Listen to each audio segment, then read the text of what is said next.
ত্রয়োদশ জাতীয় সংসদে স্বতন্ত্র ৬ এমপির জোট থেকে সংরক্ষিত আসনে মনোনয়ন পেয়েছেন ছাত্রদলের সাবেক নেত্রী সুলতানা জেসমিন জুঁই। কিশোরগঞ্জ ৫ আসনের স্বতন্ত্র এমপি শেখ মুজিবুর রহমান ইকবাল এবং ময়মনসিংহ ১ আসনের স্বতন্ত্র এমপি সালমান ওমর তার মনোনয়নে সই করেছেন। এর আগে সোমবার ২০ এপ্রিল ত্রয়োদশ জাতীয় সংসদের সংরক্ষিত নারী আসনের জন্য প্রার্থীর তালিকা চূড়ান্ত করে ক্ষমতাসীন দল বিএনপি ২ দিনব্যাপী সাক্ষাৎকার গ্রহণ শেষে ৩৬ জনের মনোনয়ন নিশ্চিত করে দলটি।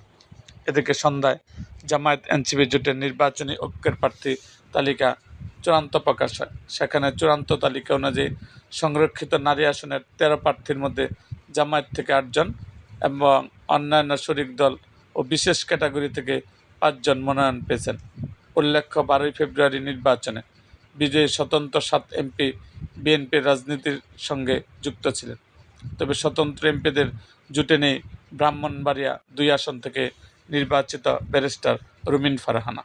এরকম আরও ভিডিও পেতে এবং রাজনৈতিক অঙ্গনে নানা ঘটনা ও ইতিহাস জানতে আমাদের মুক্তাগাছার ইতিহাস মিডিয়া ইউটিউব চ্যানেলটিকে সাবস্ক্রাইব করুন এবং পাশে থাকা বেল আইকনটি বাজিয়ে দিন।